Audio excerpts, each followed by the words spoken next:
Welcome to part 4 of building posters using Microsoft Word. So the next step is going to demonstrate how to add text boxes so that you could add information.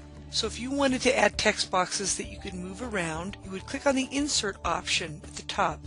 Click on Text Box. And I usually use the first box. Now, once that's loaded, you can go ahead and type in the information. So for example, let's say we're doing the orca.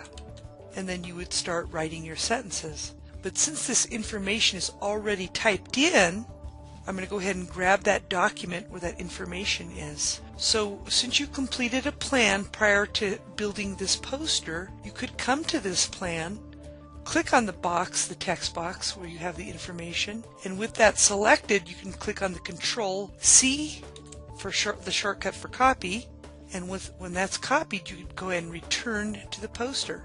When you return to the poster, you could click on the Control V combination, that's the shortcut for paste, V as in Victor, and there's your text box. You would want to go ahead and move that around. We'll go ahead and move everything around later, but for now we'll just go ahead and add the text information. And what I'm going to do is I'm going to backspace in that text box, and I'm going to type in orcas. And then I'm going to start putting this information in complete sentences. So I would put the orca is the largest member of the dolphin family to make that a complete sentence. Remember, prior to this we didn't put them in complete sentences to prevent plagiarism, but now it's time to put them in nice flowing complete sentences. So I'll click in front of the next fact and hit the backspace and then start making complete sentences. I just noticed I made a mistake. If something's underlined, you can always right click and see what Microsoft is offering. And I shouldn't have capitalized the I. They live 30 to 50 years in wild. So I would capitalize they live, and I might say they live roughly, make it a little more interesting, they live roughly 30 to 50 years in the wild. A lot of kids forget to change these into complete sentences, and it takes a lot of editing and frustration. So make sure you turn these into flowing sentences. I'm going to go ahead and work on this now, and I will get back with you.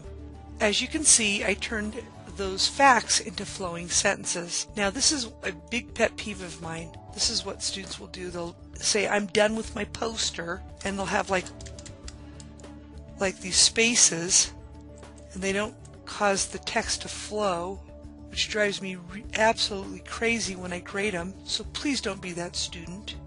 So for example, this is what I'm talking about. Here is an example of what I'm talking about. If you look at the word in the wild, notice all this space. So I'm going to click in front of there, and I'm going to hit the backspace key. And family, notice family, it could probably fit on the line after dolphin, so I'll hit the backspace key. Now see this space, it's ridiculous. So make sure if I move this box, the text will flow naturally and it won't look crazy. So that really needs to be fixed before you raise your hand and say, I'm done. Please fix those boxes. Now I'm going to go ahead and add the rest of the information to the poster and continue with building a beautiful poster using Microsoft Word. Here's something quirky that I found. When I went to click on the last box with the information and I do the Control C for copy and I return to the poster to paste it using the shortcut Control V, nothing is pasted. So sometimes you have to do a little troubleshooting. So what you might need to do is select the information in that last box. With that selected, do Control C, then return to the poster, and then you're going to choose Insert Text Box, and then do Control V, and you're going to paste that information.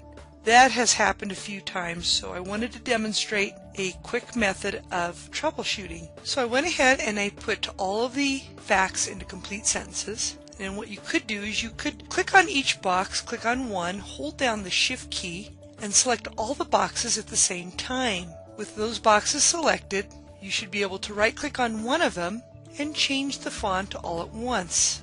And notice how it changes the font at the same time. So I'm going to go ahead and choose a readable font. I'm going to choose Century Gothic. Make sure you don't pick fonts that are hard to read or that are all caps. So I'll go ahead and choose Century Gothic.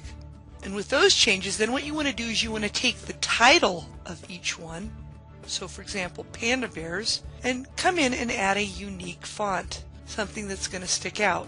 So I'll go ahead and choose Designers. I might bold it. So I have to do that to every one for consistency. I'll right click and I'll change it to Designers and make it bold. So you can see how those boxes are much more interesting to look at than the ones that don't change the title. So now each of them is formatted as such. Now notice this is something that kids forget to change before I start to grade their poster. If I click on this box, notice how the text is cut off at the bottom. You're going to want to drag it out or down so that you can read the entire information. Same with this box. So make sure that people can read everything in that box. This is another thing that is annoying. If there's a lot of gap in the text box, make sure it's a little snug so it's better designed. So you don't want to leave too much space after the end of the last sentence. Now these look great. However, we are going to have to move things around to make it look much more attractive. Now students, if you choose to add color to these boxes, which I'm not encouraging, you would click on the box and choose Format. You would want to choose a light color. So for example, let's say you go to the Shape Fill and you choose More Fill Colors. Choose a light color so that it's easy to read. If you choose a dark colored background, it's going to be difficult to read. Okay, I'm sorry, that's difficult to read. So it's really important that you have a dark text on a light colored background. If you choose to do a dark background, then obviously you're going to come in and change the text. Notice how I selected it. I could right click and change the text color here. That's an option.